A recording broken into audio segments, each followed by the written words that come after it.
اعوذ باللہ من الشیطان الرجیم بسم اللہ الرحمن الرحیم۔ حضرات گرامی، آج کا ہمارا موضوع سماع موتیٰ پر ہے کہ کیا مردے سنتے ہیں، کیا قبر کے اندر حیات ہے۔ بعض ہمارے ہی بڑے جو ہیں وہ یہ کہتے ہیں، جو غیر مقلدین حضرات ہیں وہ یہ کہتے ہیں کہ بھئی سماع موتیٰ وغیرہ کچھ مسئلہ نہیں ہے، مردے نہیں سنتے یا مردوں کو قبر میں حیات نہیں ہے، اور کچھ لوگوں کو اس غلط فہمی کا شکار بھی کرتے ہیں۔ آج انشاءاللہ اس موضوع پہ میں وضاحت کے ساتھ گفتگو فرماؤں گا اور پھر آخری میں وہ اور زیادہ اس کو کھول کے میں واضح کروں گا۔ پہلی بات کہ سماع موتیٰ یعنی مردے سنتے ہیں، اس پہ میں حدیثیں پیش کر دیتا ہوں۔ سب سے پہلے مستدرک الحاکم کی صحیح روایت ہے، المستدرک الحاکم علی صحیحین، حدیث نمبر 7919 ہے، جلد 5 ہے، صفحہ نمبر 437 ہے۔ اور میں پہلی بتا دوں اس کے بارے میں، امام حاکم علیہ رحمہ نے فرمایا قال صحیح، یعنی یہ حدیث صحیح ہے، اس حدیث پہ حکم ہے صحیح کا، سمجھ لیجئے۔ اب حدیث کیا ہے؟ حدیث صحیح ہے، پتہ چل گیا۔ اب میں بتا دیتا ہوں کہ حدیث کیا ہے۔ حدیث یہ ہے کہ نعمان بن بشیر رضی اللہ تعالی عنہ فرماتے ہیں، لوگوں میں نے رسول کریم صلی اللہ علیہ وسلم کو فرماتے سنا تھا، کیا فرماتے تھے کہ کیا شان ہے تمہارے قبروں والے بھائیوں کی، تمہارے عمل ان پر پیش ہوتے ہیں۔ نبی رحمت صلی اللہ علیہ وسلم کا فرمان، تمہارے عمل تمہارے قبروں والے بھائیوں تک پہنچتے ہیں کہ تم دنیا میں کیا عمل کر رہے ہو۔ جب وہ سنتے ہی نہیں ہیں تو پھر ایسا کیوں ہے؟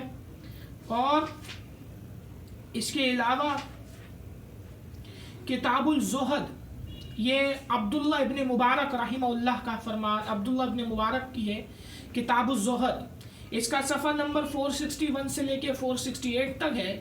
اس میں عبداللہ ابن مبارک علیہ رحمہ، بہت بڑے محدث، جو حدیث کو صحیح کہہ دیں تو صحیح، ضعیف کہہ دیں تو ضعیف، اتنے بڑے محدث عبداللہ ابن مبارک رحمہ اللہ، امام قتادہ کے شاگرد، بڑے بڑے محدثین کے شاگرد، تابعین کے شاگرد، تبع تابعین میں سے شمار ہے ان کا۔ عبداللہ ابن مبارک رحمہ اللہ تبع تابعین میں شمار ہے۔ فرماتے ہیں کہ حضرت ابو دردہ رضی اللہ تعالیٰ عنہ فرماتے تھے، تمہارے کام تمہارے عزیز و اقارب پر پیش ہوتے ہیں، وہ اچھا کام دیکھ کر خوش ہوتے ہیں اور برا کام دیکھ کر دعا بھی کرتے ہیں کہ اے اللہ اس کو نیک کام کی ہدایت عطا کر۔ اور فرماتے تھے ابو دردہ رضی اللہ تعالیٰ عنہ، اور پناہ مانگتے تھے اس کام سے جس سے میرے والد قبر میں ناراض ہو جائیں۔ تو جب مردے سنتے نہیں ہیں تو ابو دردہ رضی اللہ تعالیٰ عنہ جو ہے صحابی رسول، نبی رحمت صلی اللہ علیہ وسلم کے پیارے صحابی، وہ کیوں اس بات سے جو ہے خوف کھاتے تھے کہ ان کے جو اعمال ان کے والد محترم تک پہنچ رہے؟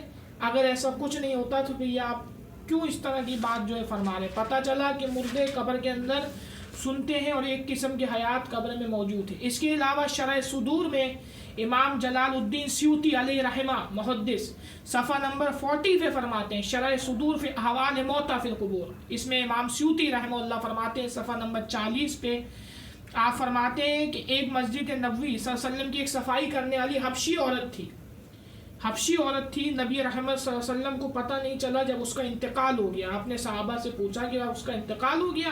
صحابہ نے کہا یا رسول اللہ ہاں ہو گیا، آپ سو چکے تھے تو ہم نے مناسب نہیں سمجھا کہ آپ کی نیند کو جو ہے خلل ڈالا جائے۔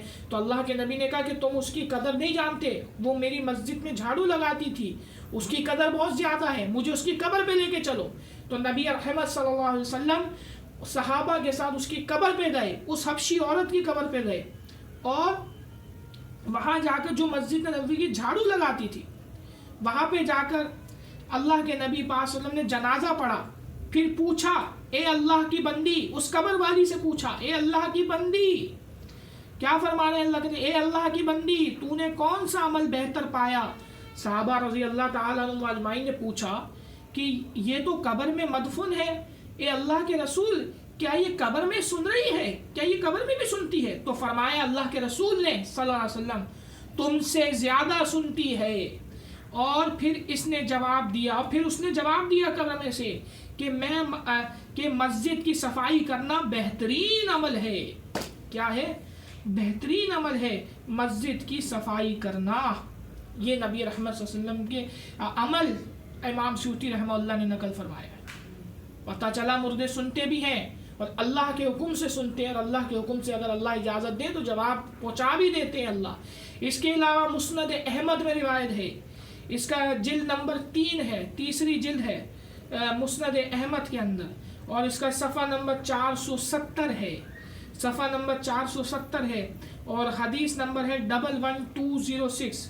اس میں قاضی شوکانی علیہ رحمہ نے نیلو اوتار میں، نیلو اوتار جلد نمبر 1 مقدمے میں اس حدیث کو، ہر حدیث کو قبول کیا ہے مسند احمد کی۔ یعنی قاضی شوکانی علیہ رحمہ فرماتے ہیں، جو اہل حدیث کے سرکتاج ہیں، فرماتے ہیں کہ امام احمد رحمہ اللہ کی یہ کتاب مسند احمد کی ہر حدیث کو ہم صحیح مانتے ہیں۔ نیلو اوتار جلد اول کے مقدمے میں آپ نے یہ لکھا کہ اس کتاب کی ہر حدیث صحیح ہے، یعنی یہ حدیث بھی صحیح ہے۔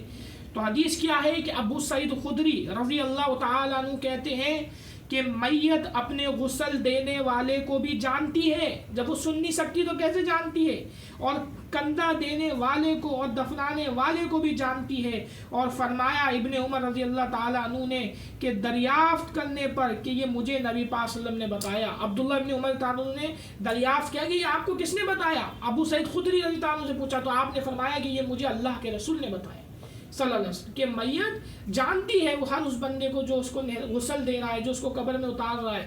پتہ چلا سماع موتا جو ہے بالکل جائز ہے، حلال ہے، سماع موتا کا اس کا ثبوت موجود ہے۔ اس کے علاوہ بخاری شریف میں امام بخاری رحمہ اللہ نے باب قائم کیا باقاعدہ، باب کلام موتا، یعنی مردے کے کلام کا باب قائم کیا کہ مردہ گفتگو کرتا ہے۔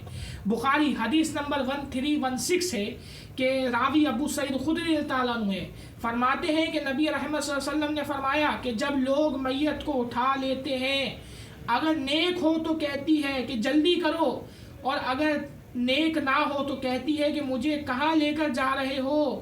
اس کی آواز انسان کے علاوہ سب مخلوق سنتی ہے، انسان اور جن کے علاوہ ساری مخلوق سنتی ہے اس کی آواز۔ تو یہ کیسے کلام کر رہی ہے؟ نبی رحمت صلی اللہ علیہ وسلم کا فرمان برحق ہے۔ یہ دلائل ہے ہمارے سماع موتا کے، بخاری کی روایت ہے کہ آپ کو سنائی دیتا ہے، کہ مجھے سنائی دیتا ہے اس مردے کا کلام؟ نہیں، اگر سنائی دے دیا تو سورہ بقرہ کی اس آیت پہ عمل کیسے ہوگا جو آپ نے فرمایا تھا، جو اللہ رب العزت نے فرمایا ہے الف لام میم ذالک الکتاب لا ریب فیہ ھدی للمتقین الذین یؤمنون بالغیب، ایمان لے کر آؤ غیب پر۔ اگر انہوں نے یہ پردے ہٹا دیے تو پھر اس کا مطلب کیا رہ جائے گا؟ تو اسی پہ تو ہمیں ایمان لانا ہے، سمعنا وطعنا، سنا ہم نے، عمل کیا ہم نے، اطیعوا اللہ واطیعوا رسول اللہ صلی اللہ علیہ وسلم۔ واضح ہوئی بات کہ سماع موتا جو ہے بالکل واضح ہے۔ اس کے علاوہ التذکرہ میں امام قرطبی رحمہ اللہ، التذکرہ آپ کی کتاب امام قرطبی رحمہ اللہ صفحہ نمبر 139 پہ نقل فرماتی ہے، اور قاضی شوکانی علیہ رحمہ نے نیلو اوتار جلد 3 صفحہ 295 میں نقل فرمایا یہ حدیث صحیح ہے۔ اور اس کے آگے تفسیر ابن کثیر جلد 3 صفحہ 580 پہ بھی اس روایت کو نقل فرمایا۔ مجموعہ فتاوا میں امام ابن تیمیہ رحمہ اللہ شیخ الاسلام نے جلد 24 حدیث صفحہ نمبر 146 پہ اس بات کو نقل فرمایا۔ جب آپ سے سوال ہوا کیا قبر والوں کو پتہ ہوتا ہے کہ کون سلام کرنے آیا ہے، تو فرماتے ہیں ہاں۔ امام تیمیہ رحمہ اللہ سے سوال ہوا سنو اہل حدیثوں، تمہارے امام، تمہارے سر کا تاج، تمہاری آنکھوں کا سرما، شیخ الاسلام امام ابن تیمیہ رحمہ اللہ علیہ رحمہ فرماتے ہیں کہ ہاں پتہ ہوتا ہے، اور یہ بات ابن عباس رضی اللہ تعالیٰ عنہ کی حدیث میں ہے۔ فرماتے ہیں کہ نبی رحمت صلی اللہ علیہ وسلم نے ارشاد فرمایا جو مسلمان اپنے مسلمان بھائی کی قبر سے گزرتا ہے، وہ مسلمان جو دنیا میں اس کو جانتا تھا، جب سلام کرتے ہو تو وہ جانتا بھی ہے، سلام کا جواب بھی دیتا ہے۔ یہ حدیث ہے عبداللہ ابن عباس کی، یہ امام ابن تیمیہ رحمہ اللہ نے جواب کی دلیل میں نقل فرمائی۔ تو حضور والا لیکن آپ کو سنائی نہیں دیتا، تو سنائی دیتا تو بالغیبی کا کیا مطلب رہ جاتا؟ سماع موتا، اس کا مطلب سماع موتا ہے، سماع موتا اپنی جگہ ایک حیثیت رکھتا ہے، سماع موتا اپنی جگہ موجود ہے۔ اس کے علاوہ اور میں چند اس پہ اور بھی دلائل تھی۔ مسند احمد میں ایک حدیث یہ بھی ہے کہ عبداللہ ابن عباس جب ایک قافلے کے ساتھ صحابہ کے گزرے تو ایک قبر پہ آپ لوگوں نے خیمہ بنا لیا تھا، تو اس قبر میں سے سورہ ملک کی تلاوت کی آواز آ رہی تھی۔ یہ مسند احمد کی روایت ہے۔ تو عبداللہ ابن عباس پھر گئے ہیں اپنے ساتھیوں کے ساتھ، اور آپ نے جا کے نبی رحمت سے اس واقعے کا تذکرہ فرمایا، ذکر کیا کہ یا رسول اللہ صلی اللہ علیہ وسلم ہم ایک قبر کے پاس سے گزرے اور وہاں پر جو ہے کیا کہتے ہیں، ہاں آپ نے فرمایا کہ ہم نے جو ہے قبر میں سے مردے کی تلاوت کی آواز سنی، اور وہ سورہ ملک پڑھ رہا تھا کہ حتیٰ کہ اس نے پوری پڑھ لی. تو حضور کریم صلی اللہ علیہ وسلم نے فرمایا اے عباس، وہ مردہ قاری قرآن تھا، وہ قاری تھا قرآن کا، اللہ نے اسے یہ شرف بخشا کہ قبر کے اندر بھی وہ اللہ کے قرآن کی تلاوت کرتا ہے. سماع موتا ثابت ہو گیا نا اس سے بھی، اور یہ جو میں نے روایتیں پیش کری. اس کے علاوہ اور میں ایک چند حوالہ جات نقل فرماؤں. فتویٰ ابن تیمیہ مجموعہ فتاوی صفحہ 146 جلد 24، اس میں بھی جیسے میں نے بتا دیا کہ کیا حضرت امام ابن تیمیہ رحمہ اللہ بھی اسی بات کے قائل تھے، سن لو اہل حدیثوں کے سماع موتا ہے. اس کے علاوہ تفسیر ابن کثیر میں قدیمی کتب خانے سے جو چھپی ہے جلد 3 صفحہ نمبر 453 پر موجود ہے کہ راوی اما عائشہ صدیقہ ہیں، فرماتی ہیں کوئی قبر کی زیارت کو جاتا ہے تو قبر والا اسے پہچانتا بھی ہے اور خوش بھی ہوتا ہے. اور دوسری روایت اسی کتاب میں اما عائشہ راوی ہیں رضی اللہ تعالیٰ فرماتی ہیں اگر نہیں جانتا اس کی قبر کے پاس سے اس کی قبر کے پاس بیٹھتا ہے تو اس کا دل اس سے لگ جاتا ہے. امام ابن کثیر رحمہ اللہ کہتے ہیں کہ نبی رحمت صلی اللہ علیہ وسلم نے حکم دیا کہ قبر والوں پہ جا کر سلام کرو. اور پھر امام ابن کثیر ہی کہتے ہیں رحمہ اللہ، فرماتے ہیں پھر اس کو سلام اگر یہ نہیں سنتا، امام ابن کثیر کہہ رہے ہیں، امام ابن کثیر رحمہ اللہ فرما رہے ہیں کہ سنو کہ اگر مردہ نہیں سنتا تو اللہ کے نبی نے ہمیں یہ کیوں حکم دیا کہ جا کے سلام کرو، اس کو قبر پہ جا کے سلام کرو. یہ کیوں نہیں کہا جا کے جبل پہ سلام کرو، یعنی پہاڑوں کو جا کے سلام کرو، نہیں کہا، بلکہ یہ کہا کہ قبر پہ جا کے سلام کرو، جو اس بات کی واضح دلیل ہے کہ مردہ سنتا ہے. اور یہ امام ابن کثیر کہہ رہے ہیں علیہ رحمہ، تفسیر ابن کثیر علیہ رحمہ اللہ قدیمی کتب خانہ سے چھپی ہے جلد 3 صفحہ 453 پہ یہ موجود ہے. اس کے علاوہ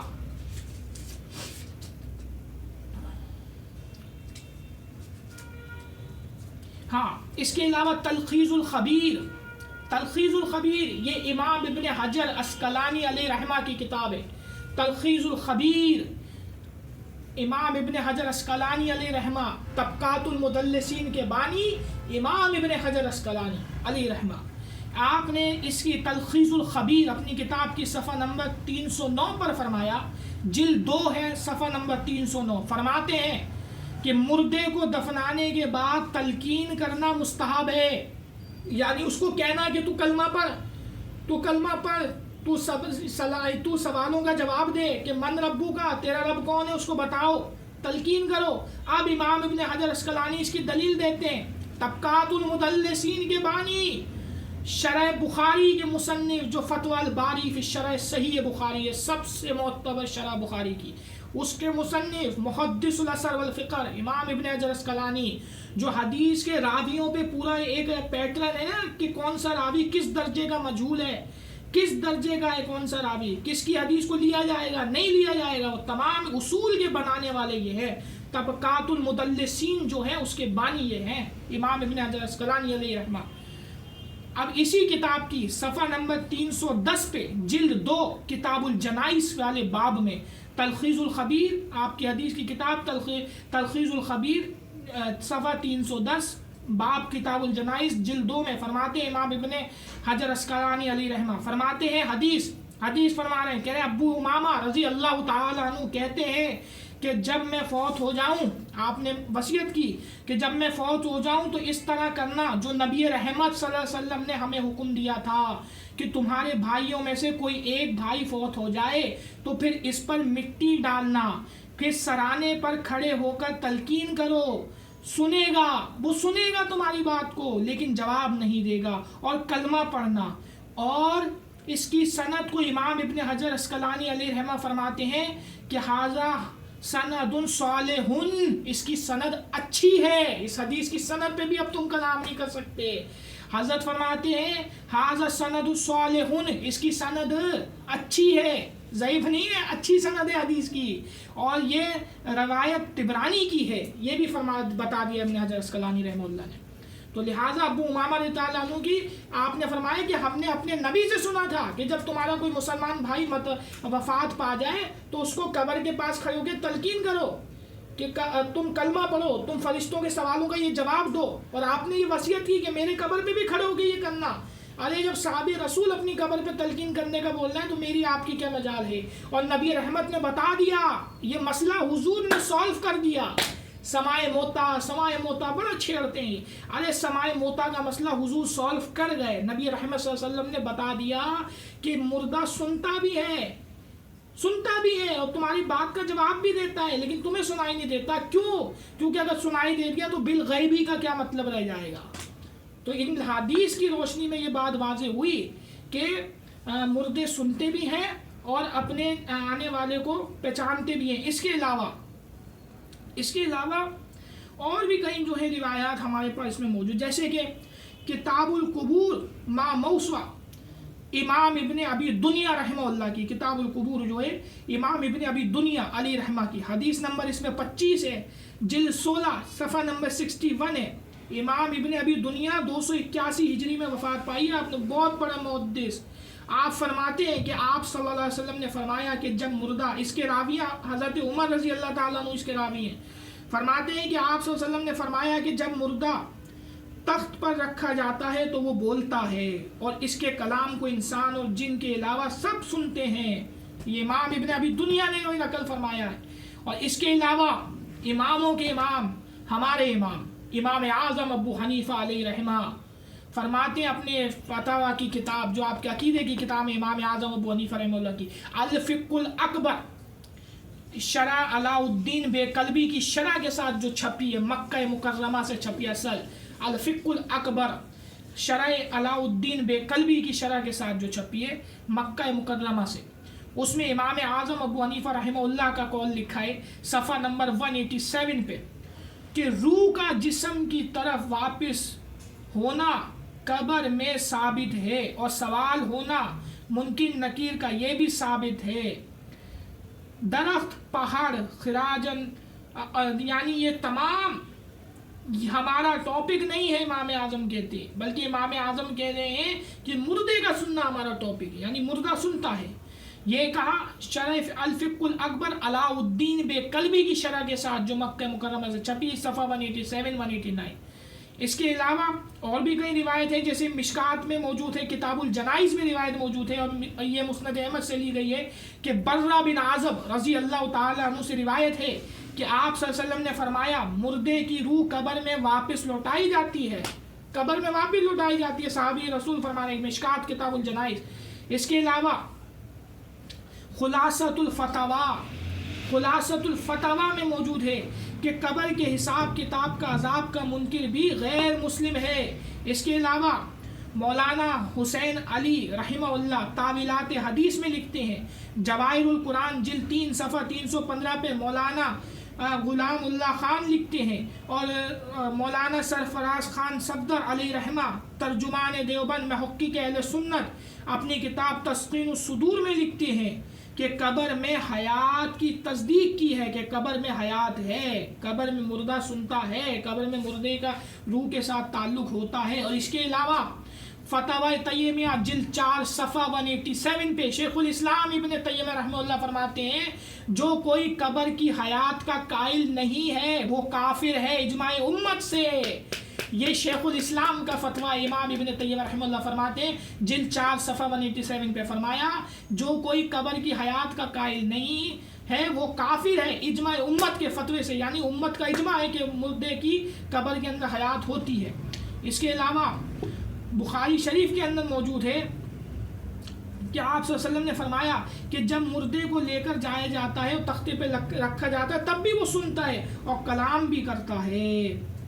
اس کے علاوہ مسند احمد میں روایت ہے اور مشکات کتاب الجنائز جلد اول میں روایت موجود ہے کہ حضرت عائشہ صدیقہ رضی اللہ عنہا فرماتی ہیں کہ جب حضور صلی اللہ علیہ وسلم اپنے میرے حجرے میں دفن تھے، مدفون تھے، تو میں حضور کی قبر پہ جاتی تھی بغیر پردہ کیے، کیونکہ حضور تو میرے شوہر ہیں۔ پھر میرے والد محترم دفن ہوئے ابو بکر صدیق رضی اللہ تعالیٰ عنہ، تب بھی میں بغیر پردے کی جاتی، لیکن جب عمر دفن ہوئے تو مجھے عمر سے حیا آتی تھی اور پھر میں پردہ کر کے جاتی۔ کیا ضرورت ہے اگر مردہ نہیں دیکھ رہا ہے، اگر مردے کو پتہ ہی نہیں اما عائشہ پردہ کیوں کر رہی ہیں؟ جی اس میں وجہ ہے نا، اسی لیے تو کر رہی ہیں کہ وہ جانتی ہیں کہ عمر کی حیا وہاں بھی موجود ہے، عمر جانتے ہیں، جیسے میں نے حدیثیں پیش کر دی ہیں اس چیزوں پہ۔ اب اس پہ سوال نہیں ہو سکتا، میں نے حدیثیں پیش کر دی ہیں حضرت، اور اما عائشہ کا یہ عمل بھی بتا رہا ہے کہ مردوں کی حیات کے قائل تھیں آپ۔ اس کے علاوہ اور بھی کئی روایات موجود ہیں جس میں موجود ہے کہ آپ جو ہیں کیا کہتے ہیں مردہ قبر کے اندر زندہ ہوتا ہے۔ اس کے علاوہ حافظ ابن تیمیہ رحمہ اللہ نے مجموع الفتاوی میں اور التذکرار امام ابن عبد البر المالکی علیہ رحمہ نے، امام غزالی رحمہ اللہ نے اور اپنی کتاب، اس کے علاوہ امام قرطبی نے تذکرہ میں، اور اس کے علاوہ الحاوی للفتاوی میں امام طحاوی رحمہ اللہ نے، اس کے علاوہ مرقات میں ملا علی قاری نے، جلال الدین سیوطی نے اپنی کتاب میں، اور تمام نے ابتدائی صراط مستقیم میں امام ابن تیمیہ رحمہ اللہ نے لکھا ہے، اور ابن کثیر رحمہ اللہ نے لکھا ہے کہ نبی پاک صلی اللہ علیہ وسلم نے فرمایا کہ جب ایک مسلمان اپنے مسلمان بھائی کی قبر پر جاتا ہے اور سلام کرتا ہے تو وہ قبر والا اس کے سلام کا جواب دیتا ہے، جیسے وہ دنیا میں پہچانتا تھا وہ قبر والا اسے پہچانتا ہے اور اس سلام کا جواب بھی دیتا ہے۔ یہ تمام باتیں تمام محدثین نے نقل فرمائی ہے، جیسا کہ میں نے آپ سب کے سامنے پیش فرما دیا۔ تو لہٰذا سماع موتیٰ کا مسئلہ حضور پاک صلی اللہ علیہ وسلم سولو کر کے جا چکے ہیں، اب تک کسی کو اس میں اپنی ہاتھ واتھ ڈالنے کی ضرورت نہیں۔ نبی نے کہہ دیا، وہ سنتا ہے مگر جواب نہیں دیتا، تو کہ جواب دے دے گا تو پھر غیب کے پردے ہونے کا مقصد کیا رہ گیا؟ ٹھیک ہے، قرآن کی آیت کا مقصد کیا رہ گیا؟ غیب پہ ایمان تو لانا ہے نا مسلمان کو، اس لیے وہ ہم سے چھپا ہوا ہے، بس سمانا بتانا، ہم نے تو حضور کی سننی ہے، حضور کی بات کو ماننا ہے۔ اب رہ گئی بات وہ آیت، جو آیت پیش کی جاتی ہے فَإِنَّكَ لَا تُسْمِعُ الْمَوْتَىٰ، یعنی اور تم ہرگز ان مردوں کو نہیں سنا سکتے۔ یہ اکثر دلیل پیش کرتے ہیں اہل خبیث حضرات، فَإِنَّكَ لَا تُسْمِعُ الْمَوْتَىٰ، تم ہرگز ان مردوں کو نہیں سنا سکتے۔ یہ فرماتے ہیں نا اہل حدیث، اس کو اپنی دلیل میں پیش کرتے ہیں کہ مردے نہیں سنتے اس دلیل کو۔ اب اس آیت کا ترجمہ کیا ہے، مطلب کیا ہے؟ فَإِنَّكَ لَا تُسْمِعُ الْمَوْتَىٰ، انتم یہ وہ صیغہ لگا ہے، فَإِنَّكَ لَا تُسْمِعُ، فَإِنَّكَ لَا تُسْمِعُ الْمَوْتَىٰ، فَإِنَّكَ أَنْتَ لَا تُسْمِعُ، فَإِنَّكَ أَنْتَ تم، فَإِنَّكَ أَنْتَ لَا تُسْمِعُ الْمَوْتَىٰ، تم ہرگز مردوں کو نہیں سنا سکتے۔ یا مردوں کے سننے کی نفی نہیں ہے، ورنہ وہاں اللہ کے نبی کیسے کہہ رہے ہیں؟ اگر ہم اس آیت سے یہ مطلب لے لیں کہ بھائی مردے نہیں سنتے تو حضور پاک صلی اللہ علیہ وسلم کے فرمان کہاں جائیں گے؟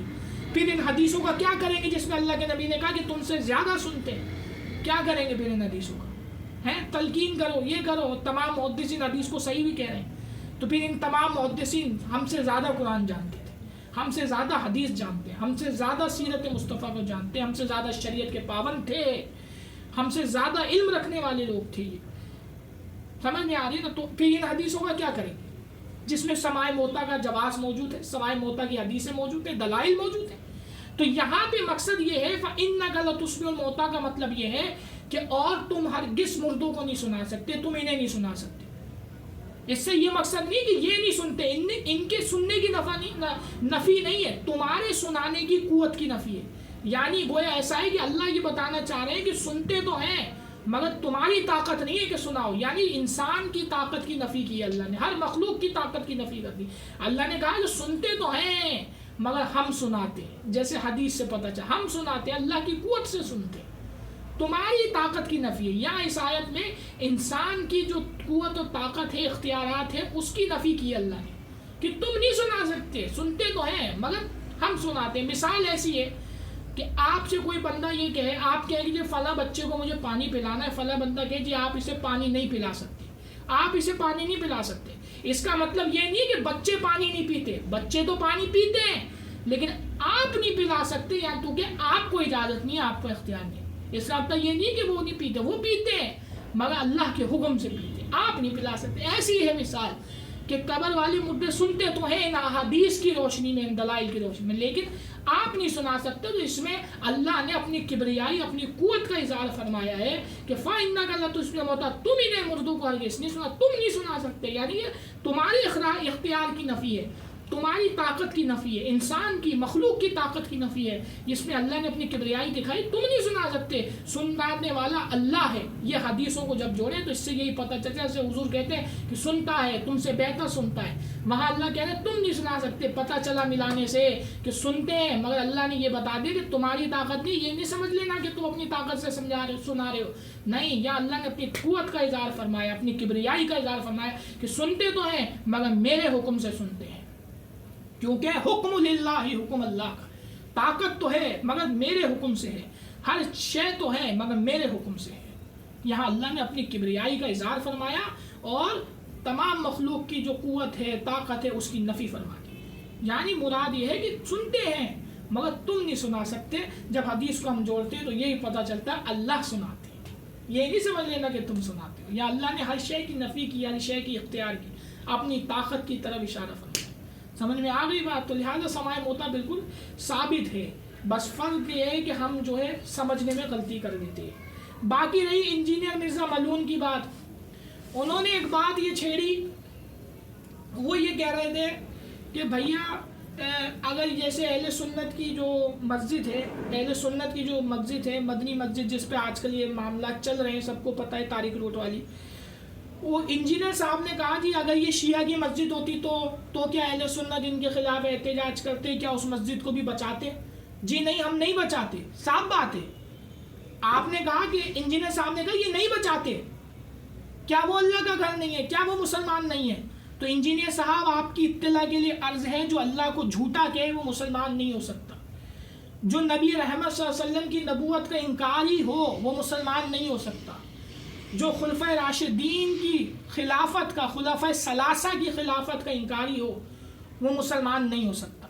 جو صحابہ اکرام رضی اللہ تعالیٰ عنہم اجمعین کے ایمان کا انکاری ہو وہ مسلمان نہیں ہو سکتا. اس لیے وہ مسلمان نہیں ہو سکتا تو ہم انہیں نہیں بچاتے. ہم ان کی مسجد ہمارے لیے ایک عبادت گاہ ہے ہی نہیں. وہ ایسی ہی ہے جیسے یہودیوں کی وہ مسجد زرار تھی، کیونکہ وہاں پہ سارے کفر ہی بھرے پڑے تھے. جبھی تو اللہ کے نبی نے کہا انہیں توڑ دو بھائی، یہ تو سب کفر بھرا پڑا ہے. تو وہاں پہ تو بھرا ہی کفر پڑا ہے سارا. نہ قرآن کو مانے، نہ حدیث مانے، نہ حضور کو مانے، کچھ نہیں مانتے. حتیٰ کہ یہاں تک کہتے ہیں کہ ولایت تو نبوت علی کو ملنی تھی، غلطی ہو گئی جبرائیل سے حضور کو دے دی. استغفر اللہ. میں پہلے حوالہ جات دے چکا ہوں. تو جی ہاں، وہ ہمارے نزدیک نہیں ہے مسجد. انجینئر صاحب تو یہ جو شغل بازی ہے نا، یہ نہ کیا کریں آپ. وہاں اہل حدیث کی مسجد ہوگی، ہم حاضر ہوں گے. اہل سنت مکمل حاضر ہوگی. بریلوی کی مسجد ہوگی، مکمل دیوبندی اور بریلوی اور اہل حدیث سب حاضر ہوں گے بچانے کے لیے انشاءاللہ. سب ہوں گے. اور کیسا وقت کسی پہ نہ آئے کہ اس درجے تک حالت پہنچ جائے. ہم اہل سنت ایک بھائی ہیں. ہم بھائیوں میں آپس میں اختلاف ہوتے ہیں، ہر گھر میں ہوتے ہیں، لیکن وہ شیعہ باہر والا ہے. باہر والا جب گھسے گا اس کو ہم اپنے تینوں بھائیوں کے بیچ میں نہیں گھسنے دیں گے. بات سمجھ میں آ گئی انجینئر صاحب؟ کیونکہ ہمارے عقیدے ان کے نزدیک جیسے بھی ہوں، بریلویوں کے نزدیک ان کے عقیدے جیسے بھی ہوں، ہم کم از کم صحابہ کو گالی نہیں دیتے. ہم حضور کی نبوت کا جو ہے انکار نہیں کرتے. ہم اللہ کو جھوٹا نہیں کہتے. ہم ابو بکر صدیق رضی اللہ عنہ کو گالیاں نہیں دیتے. ہم زنا کو نکاح کا درجہ نہیں دیتے. سمجھ میں آ رہی بات ہے آپ کے؟ تو جس نے سب کچھ جس کا اسلام کے خلاف ہے اس کو مسلمان کیسے کہا جا سکتا ہے؟ اور آپ کی اطلاع کے لیے جو ہے عرض ہے، امام بخاری رحمہ اللہ نے بھی اپنی کتاب میں یہ لکھا ہے کہ یہ رافضی سب کے سب کافر ہیں. ان کے پیچھے نماز بھی نہیں ہو سکتی. حضور والا، ان کے پیچھے نماز بھی نہیں ہو سکتی. یہ امام بخاری رحمہ اللہ کا بھی فتویٰ ہے. آپ نے اپنی کتابوں میں اس بات کو صاف صاف لکھا ہے کہ ان کے پیچھے نماز بھی نہیں ہو سکتی. حضور والا، اب آئیے ہم ان کو کیوں نہیں مسلمان مانتے؟ شیعہ ہمارے نزدیک مسلمان کیوں نہیں ہے؟ چند باتیں کروں گا، بس بات مکمل کرتا ہوں. سب سے پہلی دلیل، شیعہ لکھتا ہے یعقوب کلینی، ان کا محدث مجتہد اسلاف شیعوں کا، رافضیوں کا، لکھتا ہے کہ اللہ تعالیٰ کبھی کبھی جھوٹ بھی بولتا ہے اور غلطی بھی کرتا ہے معاذ اللہ.